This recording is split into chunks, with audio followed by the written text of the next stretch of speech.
სალამი მეგობრებო, ჩვენი მურიგი შეხვედრა. ეს საუბარი ძალიან მნიშვნელოვანია. სამეცნიერო საქმიანობაზე იქნება საუბარი, იმ საქმიანობაზე, რომელიც ირთვება ჩვენ საქმიანობის გარკვეულ ეტაპზე, ჩვენი იდეების რეალიზაციაზე გარკვეულ ეტაპებზე და ძალიან მნიშვნელოვანია თუ წინა მიდგომებით არაფერი არ გამოგვდის. ანუ 1+1 არ მუშაობს, 2+2 არ მუშაობს, მიზეზი უნდა მოვძებნოთ. მეცნიერება თუ დაგვეხმარება ამაში, წინ ვივლით და ისევ ციკლი დასრულდება იმით, რომ ახალი 1+1-ის რეალიზების და საქმიანობის ახალი რეცეპტი გვექნება და თუ ფსიქოლოგია არ დაგვავიწყდა, ახალი განწყობა, ახალი მზაობა გაგვიჩნდება, რომ აი ამ ტიპიურ სიტუაციაში უკვე ვისარგებლოთ იმ ცოდნით, რომელიც მეცნიერებაში იყო შემუშავებული და ამ საქმიანობას უშუალოდ ეხება. როგორც გახსოვთ, ამით დასრულდა ჩვენი წინა ეტაპი. ანუ პირველი რაც იყო 1+1 სქემა, როდესაც პოულობთ რეცეპტს, არ მუშაობს. აი ამ შემთხვევაში მეორე ეტაპზე გადავდივართ. ანუ ადაპტაციის, უკვე არსებული რეცეპტის ადაპტაციის მცდელობის ეტაპია. თუ გამოგვივიდა, ყველაფერი კარგად იქნება, მაგრამ თუ არ გამოგვდის, მაშინ ბუნებრივია მესამე სტადიაზე უნდა გადავიდეთ. ვინც მომყვება, მიხვდება ამას, რომ ეს ეტაპებია გასავლელი აუცილებლად. უნდა გვახსოვდეს, რომ ყველა შემთხვევაში, პირველ შემთხვევაში ჩვენ რაღაც ფაქტორი გვაშინებდა, გვაბრკოლებდა. შიში და აგრესიულობა. შიში და აგრესიულობა ყოველთვის ახლავს ყველა ეტაპს, ყველა სოციალურ ჯგუფს, რომელიც აქ არის მოყვანილი. ეს ფაქტორი უნდა გავითვალისწინოთ.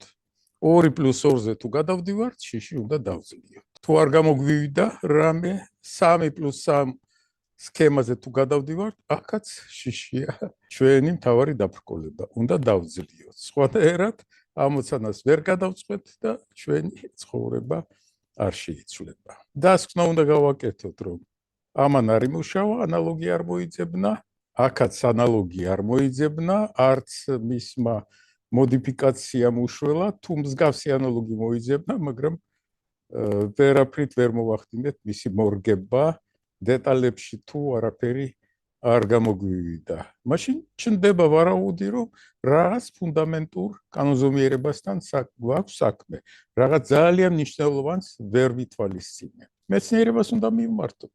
აი ეს დასკვნა, ანუ რაღაცაშია საქმე, რაღაცა სერიოზულია, რაღაცას ვერ ვითვალისწინებთ. რაღაცა გვჭირდება, რაღაც ახალი ცოდნა.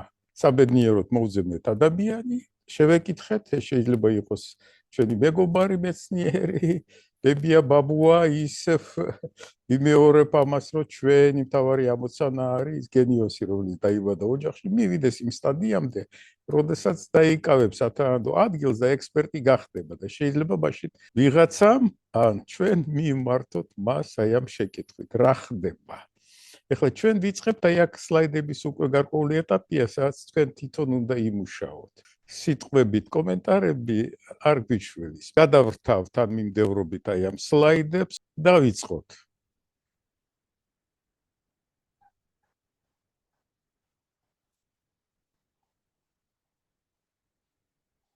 მეცნიერების როლი, სტრუქტურა უნდა გავიხსენოთ.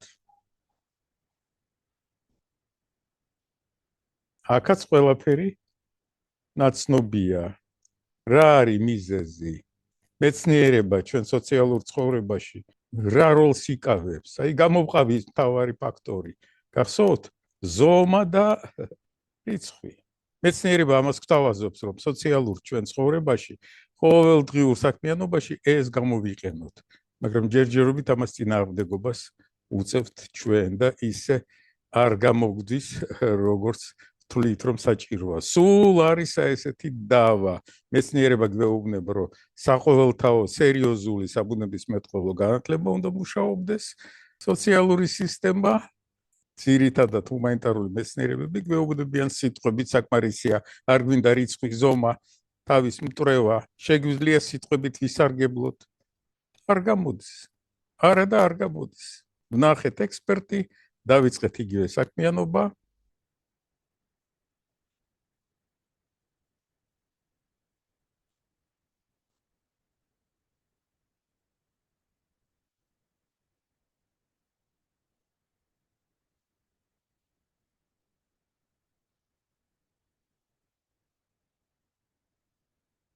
ხვდებით, ვინც მოყვება, რომ ჩვენ სისტემური საქმიანობის, სისტემური აზროვნების სრული ციკლი გავიარეთ, მაშინ გაგვიჩნდა ჩვენ ახალი რეალობა. ანუ ყოველთვის, როდესაც 1+1 და 2+2 არ გამოგდის მუშაობა, ეს ნიშნავს იმას, რომ სრულად არ გვაქვს რეალიზებული სისტემური მიდგომა. აუცილებლად მეცნიერება უნდა იყოს ჩართული ჩვენს ყოველდღიურ საქმიანობაში და ბავშვობიდანვე უნდა დაიწყოს ჩვევების გამომუშავება რიცხვით, ზომით, სისტემური აზროვნებით და ყველაფერი უნდა წარმოვიდგინოთ როგორც ელემენტების და კავშირების ერთობლიობა. თუ არ მუშაობს რომელიმე ელემენტი ან კავშირი, შედეგს ვერ ვიღებთ.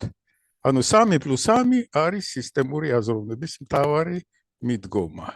მთავარი რეცეპტი, ამას უნდა დავეუფლოთ. ასეთები ვართ ჩვენ. დავიბადეთ როგორც სისტემურად მოაზროვნე ბიოლოგიური და ფსიქოლოგიური ობიექტი, მაგრამ განათლება და მეცნიერება ისეთნაირად წავიდა, რომ ეს უნარი დავკარგეთ, ცალკე მიმართულებები შეიქმნა, რესურსები იდებოდა ამაში და დღეს ხდება აი ამ საზღვრების წაშლა და ინტეგრირება სისტემური აზროვნების ფორმით. 3+3 ამუშავდა, მაგრამ შესაძლებელია თუ არა იყოს ესეთი შემთხვევა, როდესაც ამოცანა ვერ წყდება. აი დასკვნასაც ხედავთ აქ და გაიაზრეთ. რომელ დარგს ეხება ეს დასკვნა? მე ვთვლი, რომ ფსიქოლოგია არის ზუსტად ის დარგი, რომელიც მოსაყვანია წესრიგში. ჩვენს პირველ ნაწილში ამაზე იყო საუბარი. 2015 წელს იყო უკვე გამოცხადებული, რომ ფსიქოლოგიამ უნდა დაიწყოს გადასვლა რიცხვზე, ზომაზე, სტემაზროვნებაზე, ადამიანის ფსიქოლოგიაში უნდა გავერკვეთ, რა ეტაპებია მის განვითარებაში, რა გვჭირდება და როგორი უნდა იყოს განათლება და მეცნიერება, როგორ უნდა ეხმარებოდეს ჩვენ ყოველდღიურ ცხოვრებას. ამისთვის თუ ესეც აღარ მუშაობს, მაშინ ჩვენ უნდა დავინახოთ რა არის მეცნიერებაში, რა პრობლემაა. ყოველი მეცნიერი ფსიქოლოგიური ობიექტია და თუ ფსიქოლოგია მოვიყვანეთ წესრიგში, ამას ვაკეთებთ ჩვენ აი ამ ჩვენ საქმიანობაში. განწყობის თეორია არის ზუსტად ზოგად ფსიქოლოგიური მიმართულება და გარკვეული შედეგი, რომელიც გადაარჩენს საერთოდ მეცნიერებას და ჩვენს პროგრესს. არც მეტი და არც ნაკლები. არ უნდა დაგვავიწყდეს, რომ ეს ეტაპიც, ანუ როდესაც უჭირს მეცნიერებას, გადასვლა არის საჭირო, უნდა იყოს დაძლეული ის შიში, აგრესიულობა. ყველგან, ყველა ამ ეტაპზე, ყველა სოციალურ საქმიანობაში ჩვენ რესურსებთან, საარსებო რესურსებთან გვაქვს საქმე და აი ეს ვიშლის ხელს, როგორც კი უპატრონო უმართავი რესურსები ჩნდება, გნებავთ სახელმწიფო იყოს, გნებავთ